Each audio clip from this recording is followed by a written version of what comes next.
आ सकती हो? मुझे तुमसे कुछ जरूरी बात करनी है। प्लीज मेरी मदद करने के लिए यहाँ आ जाओ। मैं बहुत बड़ी मुसीबत में हूँ। इतना पढ़ते ही वसुंधरा ने हैरानी से अपनी आंखें चौड़ी कर ली और संजना को देखते हुए एकदम से बोली, लेकिन आस्था मेरी बातों पर यकीन क्यों करेगी और वो मेरी मदद के लिए क्यों आएगी जबकि मैंने उसके पति के साथ इतना बुरा सलूक किया है? उसके मुंह से यह सवाल सुनते ही संजना जोर जोर से हंसते हुए अचानक सख्त चेहरे के साथ बोली, क्योंकि मैं आस्था को अच्छी तरह जानती हूँ।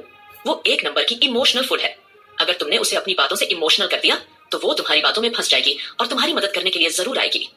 वसुंधरा के पास कहने के लिए शब्द नहीं थे। उसे आस्था के लिए अंदर ही अंदर बहुत बुरा महसूस हो रहा था, लेकिन उसके पास कोई और ऑप्शन भी नहीं था।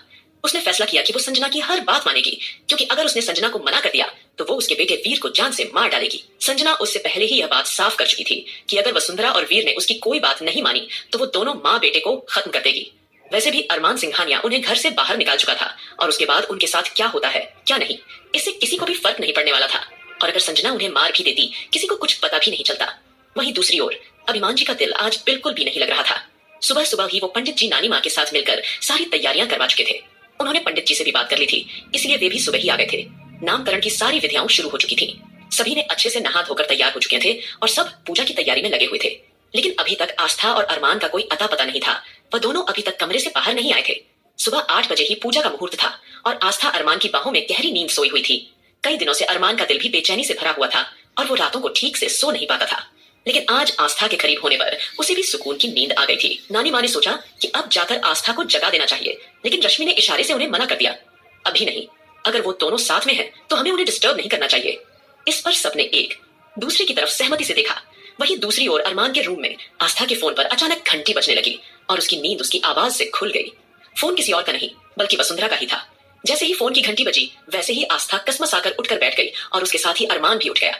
दोनों ने एक दूसरे को एकदम से देखा। आस्था ने अचानक खुद को देखा। कल रात तो उसने कुछ और पहना था और अब उसके कपड़े उल्टे सीधे थे। तभी उसकी नजर टेबल रखे फोन की स्क्रीन पर पड़ी। उसे किसी अननोन नंबर से कॉल आ रहा था। इससे पहले कि वो कॉल रिसीव कर पाती उससे पहले ही उसकी नजर घड़ी पर पड़ी और वो अचानक से उछल कर चिल्ला पड़ी, ये क्या हो गया? हम इतनी देर तक कैसे सो सकते हैं? हमारी प्रिंसेस का नामकरण होने वाला है और हम घोड़े बेचकर सो रहे हैं। Oh my God! ये कहते ही आस्था झटके से बेड पर खड़ी हो गई और अपनी कमर पर हाथ रख के अरमान को घूरते हुए बोली, आपने हमारे साथ क्या किया है? हमारे कपड़े ऐसे उल्टे सीधे क्यों हैं? और आप हमारे पास क्या कर रहे थे? इस बात पर अरमान ने अपने हाथ से माथा रगड़ना शुरू कर दिया, मानो जैसे सुबह सुबह वह आस्था के साथ सर खपाना नहीं चाहता था। पहले बेड से नीचे उतरकर बात करो। इतना कहते ही वो आस्था को ऐसे देखने लगा जैसे वो किसी पागल को देख रहा हो। लेकिन अरमान के इस बिहेवियर ने आस्था के गुस्से को और ज्यादा हवा दे दी। अचानक उसे कुछ याद आया तो उसने अपनी आंखें छोटी करके अरमान से पूछा, नहीं नहीं, कल हम नशे में थे। भले ही हमें कुछ याद ना हो कि क्या हुआ था, लेकिन अब हमें जानना है कि हमारे कपड़े इस तरह बदले हुए क्यों हैं? कहीं आपने हमारे साथ जबरदस्ती तो नहीं की? जवाब दीजिए।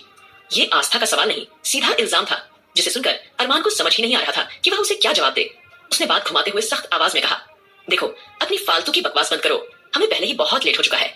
अगर नामकरण की विधि में देरी हुई तो पूरा परिवार हमारे बारे में क्या सोचेगा? इतना सुनते ही आस्था बिना कुछ कहे बाथरूम में जाकर दरवाजे से टेक लगाकर खड़ी हो गई। बाथरूम में खड़े खड़े उसे कल रात की सारी बातें याद आने लगी। अरमान की हल्की सी किस, उसका उसे छूना और वो बेचैनी। सच तो यह था, आस्था उस वक्त पूरी तरह बेहोश नहीं थी, बस बेहोशी का नाटक कर रही थी। अब यह सब सोचकर उसके गाल टमाटर की तरह लाल हो गए थे।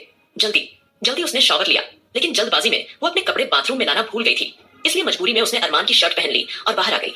उसके गीले बालों से पानी टपक रहा था जिसे वो छटक छटक कर सुखा रही थी। वो जानबूझकर अरमान को इग्नोर कर रही थी, जबकि अरमान पीछे से बस उसे एक अटक देखे जा रहा था। जब आस्था के बालों से गिरती हुई पानी की बूंदें अरमान पर पड़ी थी तब उसे बिल्कुल भी बुरा नहीं लगा। आस्था को इस तरह देखना उसके दिल को अजीब सा सुकून दे रहा था। तभी आस्था उसे झुंझलाकर बोली, आप वहां खड़े खड़े क्या देख रहे हैं? जल्दी जाइए, तैयार हो जाइए, सब लोग हमारा इंतजार कर रहे होंगे। जैसे ही उसकी आवाज अरमान के कानों में पड़ी वैसे ही वह अपने ख्यालों से बाहर आया और तुरंत बाथरूम में चला गया। आखिरकार मैं इस लड़की की बातें इतनी आसानी से क्यों मान रहा हूँ और क्यों इसे उल्टा जवाब नहीं दे पा रहा हूँ? खुद से ही सवाल जवाब करते हुए वह बड़बड़ा रहा था। कुछ देर बाद जब वो बाहर आया तब आस्था साड़ी पहने हुए उसके सामने मुस्कुराते हुए तैयार खड़ी थी। साड़ी में उसकी खूबसूरती और भी निखर कर सामने आ रही थी। उसकी कमर की झलक देखकर अरमान की हालत थोड़ी बिगड़ गई। अचानक आस्था ने जानबूझकर उसके सामने आकर ऐसे ही पूछा, देखिए, मैंने ये साड़ी सही से तो पहनी है ना? कहीं से इसमें कुछ गड़बड़ तो नहीं लग रही? नीचे हमारा किसी के सामने मजाक नहीं बनना चाहिए। अरमान उसके बेहद करीब आया। आस्था को लगा शायद अब वो उसे किस करने वाला है। इससे पहले कि वो अपनी आंखें बंद कर पाती उससे पहले ही अचानक अरमान घुटनों के बल बैठ गया और उसकी साड़ी का पल्लू ठीक करने लगा। उसने आस्था की साड़ी को और कसकर उसकी कमर पर ठीक करते हुए कहा, खबरदार, अगर तुम्हारे शरीर का इतना सा भी हिस्सा किसी को दिखा तो। इस पर आस्था का चेहरा हल्का सा बदला। एक पल के लिए वह चौंक गई और अगले ही पल उसे एहसास हुआ कि अरमान ये सब इसलिए कह रहा है ताकि कोई और उसे गलत नजर से न देख सके। ये बात उसके दिल में आते ही उसने अरमान को गौर से देखा और अंदर ही अंदर राहत महसूस की। आस्था के होठों पर प्यारी सी मुस्कुराहट आ गई जो माहौल को हल्का और फ्रेश बना रही थी। आस्था को कहीं ना कहीं ऐसा लग रहा था जैसे अरमान के अंदर का पति जाग रहा है, वही पति जो पहले भी उसकी इसी तरह से देखभाल किया करता था। आस्था जल्दी से बाहर आ गई। जब तक वह नीचे पहुंची तब तक सभी लोग पूजा में बैठ चुके थे। सभी वहां पहले से मौजूद थे। आस्था ने सबसे देरी से आने के लिए माफी मांगी। नानी माँ ने उसे चंचलता से कहा, कोई बात नहीं बेटा, पूजा अभी शुरू हुई है। आस्था ने प्रिंसेस को प्यार से गोद में लिया। पंडित जी ने नामकरण की विधि पूरी की और नाम का पहला अक्षर ग बताया। पंडित जी के मुंह से निकले उस शब्द ने रौनक और आहान को एक पल के लिए सदमे में डाल दिया। दोनों ही एक दूसरे को एक्साइटेड होकर देखने लगे, लेकिन दोनों ने पिछली बार जिस तरह से झगड़ा किया था ये याद आते उन्होंने अपना सर झुका लिया और अपना इरादा बदल दिया। तभी आहान आस्था की ओर देखकर दबी हुई आवाज में बोला, भाभी आप ही नाम रख दीजिए ना प्लीज। आस्था ने आहान की बात सुनी और आंखें घुमाई और रौनक को देखा तो रौनक ने भी आंखों ही आंखों में उसे सहजता से सहमति जताई। तब सभी लोगों ने भी एक साथ हामी भरते हुए कहा, हाँ हाँ आस्था अब तुम ही नाम रखो, आखिरकार तुम इस बच्ची की बड़ी माँ हो। तभी आस्था ने पलकें झपकाते हुए हामी भरी एक बेहद प्यारी मुस्कान के साथ कहा, हमारी प्रिंसेस का नाम होगा गुनगुन सिंघानिया। ये नाम सुनकर आहान का दिल गार्डन गार्डन हो गया। वह सबसे ज्यादा खुश था क्योंकि यही नाम तो उसने पहले डिक्लेयर कर दिया था। ये नाम सुनते ही सभी के चेहरे पर मुस्कान आ गई। सभी सदस्यों को गुनगुन नाम बहुत पसंद आया। वहां मौजूद लोगों के मन में खुशी की लहर दौड़ गई थी। सभी खुशी से चिल्लाने लगे। अरमान भी मन ही मन खुश हो रहा था, लेकिन वह सबके सामने कुछ कह नहीं पाया। फिर इसके बाद मारिया और टाइगर के बेटे का नाम चूज करने की बारी आई। तब मारिया तपाक से बोली, मेरे बेटे का नाम होगा डेविड। ये नाम सुनकर अगले ही पल टाइगर का पारा हाई हो गया, क्योंकि डेविड का नाम ही काफी था टाइगर के गुस्से को हवा देने के लिए। वह गुस्से से उठकर वहां से चला गया। आस्था और सभी लड़के समझ गए थे कि टाइगर को इतना गुस्सा क्यों आ रहा है। फिलहाल सभी ने मारिया के फैसले की कदर की और उस वक्त उससे कुछ नहीं पूछा, लेकिन आस्था ने मन ही मन डिसीजन लिया कि वो इस बारे में मारिया से बाद में जरूर बात करेगी। फिलहाल थोड़ी देर बाद नानी माँ ने अरमान से कहा कि दामाद जी अगर आप थोड़ी देर के लिए ऑफिस जाना चाहते हैं तो जा सकते हैं। लेकिन अरमान उन्हें बिना कुछ कहे लैपटॉप लेकर सोफे के एक तरफ बैठ गया। नानी माँ उसके स्वभाव को अच्छी तरह जानती थी। उन्होंने उसे कुछ और नहीं कहा। उनका इरादा अरमान को डिस्टर्ब करने का नहीं था, इसलिए वह चुपचाप वहां से निकलकर रघुवंशी मेंशन चली गई। फिलहाल बच्चों का नामकरण अच्छे से पूरा होने के बाद गोद भराई की रस्म की तैयारियां शुरू हो गई थी। घर का माहौल एक बार फिर खुशियों से भर गया था। दादाजी और अभिमान जी सभी बच्चों को लेकर रघुवंशी मेंशन जा पहुंचे थे। वहां जाकर वह अच्छी तरह से सारी तैयारियां करवाने लगे थे। लेकिन आज अभिमान को वसुंधरा की पूरी तरह से याद आ रही थी, क्योंकि पहले जन्माष्टमी की सारी तैयारियां किस तरह से उन्होंने अपनी देख रेख में करवाई थी। ये सब याद करके उन्हें कुछ अजीब सा लगने लगा था। फिलहाल अपनी झुंझलाहट कम करने के लिए उन्होंने कुछ कोल्ड ड्रिंक की बोतल मंगवाई ली थी और बिना किसी को कुछ भी पता चले उन्होंने उस कोल्ड ड्रिंक बोतलों में कुछ शराब मिला दी थी, ताकि किसी को इस बात का एहसास न हो कि इस वक्त वे शराब पी रहे हैं या फिर किसी तरह के नशा में है। आस्था भी फटाफट से सारी तैयारियां करवाकर गोद भराई की रस्म पूरी होने के बाद वहां से जल्द अपना असली मकसद पूरा करने के लिए डार्क विला जाना चाहती थी। इसीलिए उसने जी जान से जल्दी से सारी तैयारियां शुरू कर दी थी। लेकिन इस बीच उसका गला एकदम से सूखने लगा। अभिमान जी जो कि किसी को इंस्ट्रक्शन देने में बिजी थे, जिस वजह से उनका ध्यान आस्था पर नहीं था। आस्था ने उनके पास के टेबल पर कोल्ड ड्रिंक बोतल देखी तो उसने तुरंत एक झटके से एक बोतल उठाकर अपने होठों से लगा ली। उसे वह कोल्ड ड्रिंक का स्वाद थोड़ा कड़वा सा लगा। क्योंकि उसे बहुत प्यास लगी थी, इसलिए उसने इस स्वाद को नजरअंदाज कर दिया। वही अभिमान जी ने जैसे ही ये देखा कि आस्था वही कोल्ड ड्रिंक पीने वाली थी जिसमें उन्होंने शराब मिलाई थी, तो उनका दिल गले में अटक गया। उनकी आंखें फटी की फटी रह गई और वो एकदम से सकपका जाते हैं। इससे पहले कि वह कुछ कर पाते, उससे पहले ही आस्था वो कोल्ड ड्रिंक पी चुकी थी। फिलहाल अब क्योंकि गोद भराई की सारी तैयारी भी पूरी हो चुकी थी और वहां पर अच्छी तरीके से सारा नाच गाना शुरू हो चुका था। रश्मि की खुशी उसके चेहरे पर साफ जाहिर हो रही थी। वह इतनी खुश हो गई थी कि उसकी आंखें चांद की तरह चमकने लगी थी। रश्मि को इतना एक्साइटेड देखकर सबको ऐसा लगा जैसे उनके दिल में खुशी की लहर दौड़ गई हो। सभी मन ही मन उसके लिए काफी खुश थे। वही नानी माँ के कहे अनुसार सभी ने बारी बारी से गोद भराई की रस्में जारी रखी। उस समय सभी लड़कियां किसी आज्ञाकारी बच्चे की तरफ बिहेव कर रही थी। नानी ने रश्मि को आशीर्वाद दिया और उसे कुछ गिफ्ट्स वगैरह दिए और उसकी नजर उतारते हुए उन्होंने चुपके से अपने चेहरे से छलके आंसू को पोंछ लिए। ये आंसू खुशी के आंसू थे। सभी लेडीज धीरे धीरे अलग अलग तरीके से अपनी मस्ती में डूब चुकी थी। वहीं आस्था नशीली कोल्ड ड्रिंक पीने के बाद पूरी तरह से आउट ऑफ कंट्रोल हो चुकी थी और उसने वहां धमाकेदार डांस करना शुरू कर दिया था। आस्था को इस तरह से अतरंगी डांस करते हुए देखकर सभी की आंखों में हैरानी की चमक उभर आई थी, क्योंकि आस्था वहां पर एकदम अजीब सा डांस कर रही थी, जिसे देखते हुए सभी लड़कियां भी हंसते हुए आस्था का साथ देने लगी थी। वंशिका, राधिका भी उसके साथ झूमने लगी थी, लेकिन रौनक और मारिया केवल बैठकर ही उन लोगों को हंसी खुशी डांस करते हुए देख रही थी। रौनक का दिल कर रहा था कि वो भी उन लोगों के डांस का हिस्सा बने, लेकिन नानी माँ की नजर पूरी तरह से उस पर ही थी, तो वो चाहकर भी डांस फ्लोर पर नहीं जा पा रही थी, क्योंकि नानी माँ ने पहले ही उसे बड़े साफ शब्दों में समझा दिया था कि अभी उसका शरीर इस लायक नहीं है कि वो डांस कर सके। वो केवल थोड़ी देर वहां बैठकर सबको देखते हुए एंजॉय सकती है और उसको यहाँ लेकर आया गया है, यही उसके लिए काफी है। आगे क्या होगा इस कहानी में जानने के लिए सुनते रहिए तेरे इश्क में, सिर्फ पॉकेट एफएम पर। दूसरी ओर बाकी सभी लड़के डार्क विला से दूरी बनाकर पर अलग अलग जगह सामने वाली बिल्डिंग में छुपकर नजरें गड़ाए हुए बैठे थे। वह सब डार्क विला को टकटकी लगाए देख रहे थे। उस वक्त उनके मन में यही बात चल रही थी कि किस तरह से वहां एंट्री ली जा सकती है ताकि बाद में सभी पूरी तरीके से डार्क विला पर हमला कर सकें। उन्होंने काफी सोच विचार करने के बाद आखिरकार एक फैसला लिया था कि अगर आस्था डार्क विला जाने के बाद 1 घंटे के अंदर वापस नहीं आएगी तो वो सब मिलकर डार्क विला हमला कर देंगे। इसीलिए वे पूरी तैयारी के साथ वहां आए थे। ब्लैक डेविल किंग कितना ज्यादा खतरनाक था इससे उन्हें कोई खास फर्क नहीं पड़ रहा था। सिंघानिया मैंशन में अब घर पर केवल अरमान के अलावा और कोई सदस्य मौजूद नहीं था।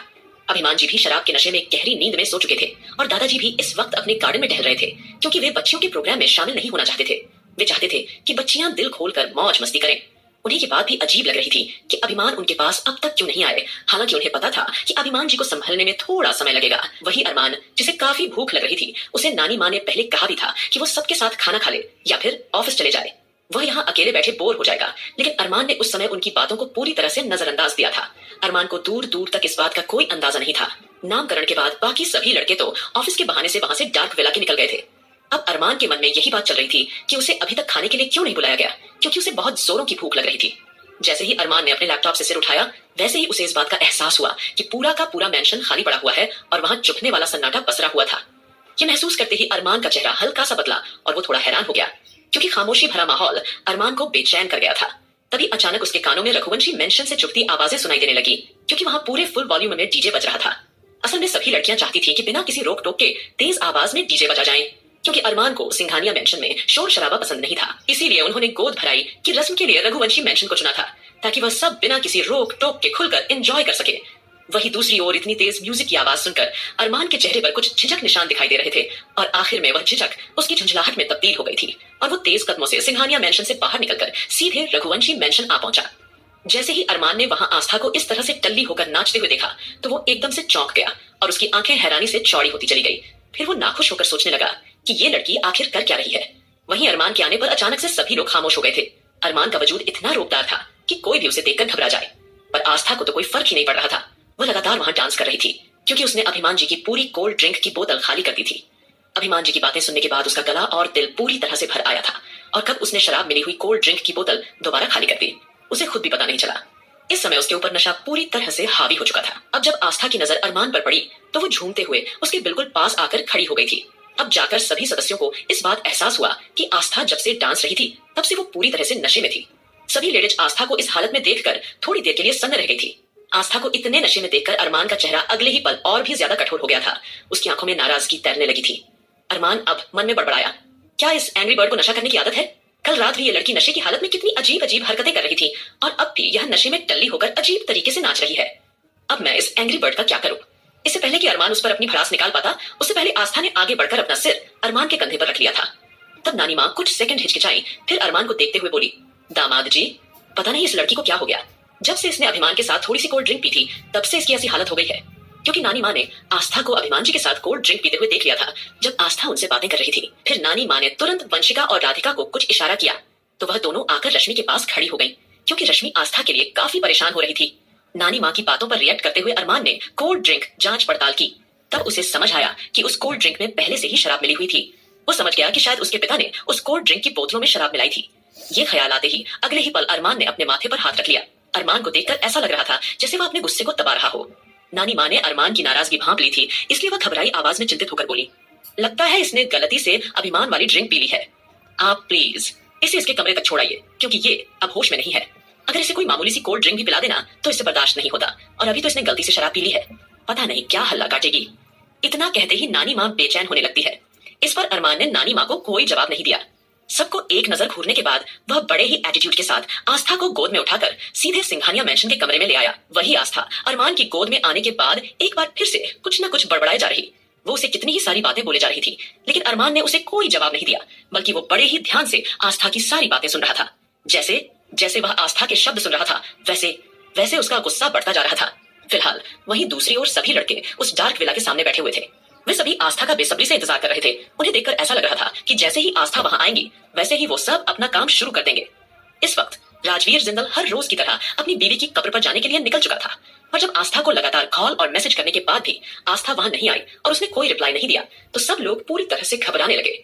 उनके चेहरे पर उलझन भरे एक्सप्रेशंस दिखाई दे रहे थे। ऐसा लग रहा था जैसे उनके दिमाग में एक साथ कई सारे ख्याल आ रहे थे। सब बेचैन होकर सोचने लगे कि कहीं आस्था के साथ कोई प्रॉब्लम तो नहीं हो गई। इसलिए ज्यादा कुछ ना सोचते हुए उन्होंने सबसे पहले घर जाकर आस्था से मिलने का फैसला किया, ये देखने के लिए कि आस्था ठीक है या नहीं। यही तय करते हुए सब लोग थक हार कर शाम के वक्त घर आ गए थे। जैसे ही वो सब घर आए वैसे ही उन्हें पता चला कि आस्था ने गलती से ड्रिंक कर ली है। तो यह सुनते ही सबके होश उड़ गए। अचानक सब एक दूसरे शक्ल हैरानी से देखने लगे। उस वक्त कोई कुछ बोलने की सिचुएशन में नहीं था, इसलिए उन्होंने चुप रहने का फैसला किया। उस समय अविनाश ने सबको आंखें दिखाकर शांत रहने का इशारा किया और दबी हुई आवाज में सबसे कहा, जो होता है अच्छे के लिए होता है। हो सकता है कि इसमें भी हमारी कोई भलाई छुपी हुई हो। अब हमें ये प्लान कल पर डाल देना चाहिए। वहीं अरमान, जो आस्था की सारी उलटी सीधी बातें सुनने के बाद एकदम डार्क एक्सप्रेशन के साथ वहां बैठा हुआ था, वो पूरी रात जागता रहा। उसने एक भी पल आंख बंद नहीं की थी। उसके दिल और दिमाग में हैरानी के बादल छाए हुए थे, लेकिन उसने उन बादलों को चेहरे पर मंडराने नहीं दिया। वहीं अगली सुबह आस्था की आंखें करीब 11 बजे खुली थी। उसने देखा कि वो कमरे में अकेली है। इस वक्त उसका सिर दर्द से फटा जा रहा था। तभी नानी माँ नींबू पानी लेकर उसके कमरे आ गई। उन्होंने उसे नींबू पानी पिलाया और हल्की नाराजगी से बोली, जब तुझसे शराब बर्दाश्त नहीं होती तो तूने शराब क्यों पी थी। नानी माँ के इस तरह डांटने पर आस्था अपने होश हवास में आई और कुछ याद करके उसकी शक्ल रोनी सी हो गई और वो एकदम से परेशान होकर खुद को कोसने लगी। कल हमारी जिंदगी का कितना इंपॉर्टेंट दिन था, लेकिन हमारी एक बेवकूफी की वजह से सब कुछ बिगड़ गया।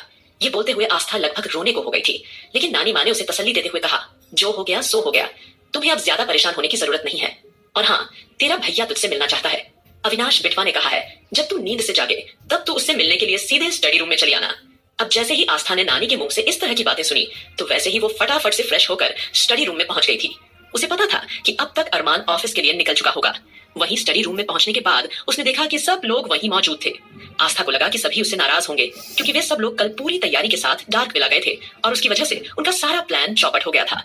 आस्था की शक्ल देखकर ऐसा लग रहा था जैसे उसके भीतर जबरदस्त उथल पुथल मची हुई है और उसने कोई बहुत बड़ा गुनाह कर दिया हो। आस्था की सिचुएशन समझते हुए अबीर ने बात को हंसी में टालते हुए कहा, वैसे बटरफ्लाई, आपने बिल्कुल ठीक किया कि आप वहां नहीं आई। मैं खुद भी नहीं चाहता था कि आप उस ब्लैक डेविल किंग के सामने जाएं। पता नहीं वो ब्लैक डेविल किंग आपके साथ कैसा बर्ताव करता, जो मैं बिल्कुल भी बर्दाश्त नहीं कर पाता। इस पर आस्था ने खुद को दोष देते हुए कहा, ये सब हमारी ही गलती है। हमें इस तरह से अपने होशो हवास नहीं खोना चाहिए था। हमारी एक गलती की वजह से आप सबका सारा प्लान खराब हो गया और वो एंटीडोट हासिल करने के लिए एक और दिन हमारे हाथों से निकल गया। यह सब कहते हुए आस्था की आवाज थोड़ी सी कांप रही थी। उसकी आंखों में एक पल के लिए डर के भाव आ जाते हैं, मगर वह जल्दी ही उन्हें छुपा लेती है। तभी अविनाश ने अपनी बहन की मायूसी भांप ली। फिर उसने कोमलता से आस्था का सर सहलाया और धीमी आवाज में उसे समझाते हुए बोला, तुम्हें इतना परेशान होने की कोई जरूरत नहीं है। हम अपने प्लान को आज भी कंटिन्यू कर सकते हैं, लेकिन फिर भी तुम एक बार सोच लो, क्या वाकई में तुम ये खतरनाक काम करना चाहती हो। इस पर आस्था ने पलकें झपकाई और पूरे कॉन्फिडेंस से बोली, मैं अपनी जान देकर भी अपने पति की यादें वापस लाकर रहूंगी। आस्था के चेहरे को देखकर ऐसा बिल्कुल भी नहीं लग रहा था जैसे उसके अंदर किसी तरह की घबराहट या नर्वसनेस छुपी हुई हो। वह बिल्कुल निडर और बेखौफ नजर आ रही थी। वहीं दूसरी ओर संजना गुस्से से अपने कमरे में इधर उधर टहल रही थी, क्योंकि कल से लेकर अब तक वो वसुंधरा के जरिए आस्था को लगातार कितने ही सारे कॉल्स करवा चुकी थी, लेकिन आस्था के नशे में होने की वजह से वह किसी का भी कॉल अटेंड नहीं पाई थी, जिस वजह संजना का पूरा प्लान शुरू होने से पहले ही खत्म हो चुका था।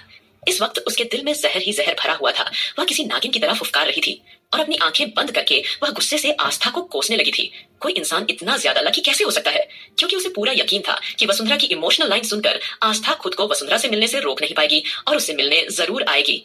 लेकिन आस्था ने तो वसुंधरा का फोन तक नहीं उठाया था। इसी बात पर संजना बहुत ज्यादा हाइपर हो रही थी। गुस्से में सोचते सोचते अचानक संजना ने एक नई चाल चलने का फैसला किया। उसने तय किया कि वो किसी और तरीके से आस्था के नाम एक लेटर भिजवाएंगी। वहीं दूसरी ओर आस्था पूरी तरह से तैयार हो चुकी थी, क्योंकि वो सुबह 11 बजे उठी थी, इसलिए देर न करते हुए वह तैयार होकर सीधा नाइट क्लब जाने के लिए निकल पड़ी थी। आस्था जानती थी कि अगर रॉकी के बॉस को आस्था चाहिए तो रॉकी उसे जरूर नाइट क्लब के आसपास ही ढूंढ रहा होगा।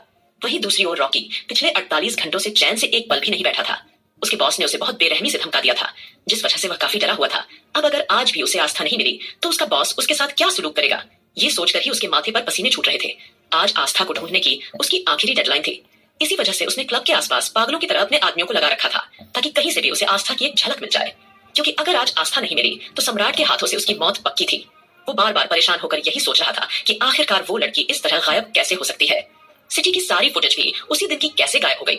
उसके दिमाग में बहुत सारे सवाल घूम रहे थे, लेकिन फिलहाल अपनी जान बचाने के लिए उसे आस्था की बहुत ज्यादा जरूरत थी। इसी वजह से वो चारों तरफ आस्था को यहाँ वहां हर जगह ढूंढ रहा था। वहीं आस्था अब जानबूझकर एक नॉर्मल बेचारी लड़की बनने का नाटक करते हुए रॉकी के पास जाने वाली थी। वह अपनी स्कूटी से वहां पहुंच गई और जानबूझकर उसने रॉकी की कार को हल्की सी टक्कर मार दी। रॉकी जो पहले से ही फ्रस्ट्रेटेड था और आस्था को पागलों की तरह ढूंढ रहा था, जैसे ही उसकी कार को टक्कर लगी तो वैसे ही वो गुस्से से बौखलाकर कार से बाहर आ गया। लेकिन इससे पहले कि वह अपनी भड़ास निकाल पाता, उससे पहले उसकी नजर आस्था पर पड़ी, जिसे देखकर वो पूरी तरह से फ्रीज हो गया। आगे क्या होगा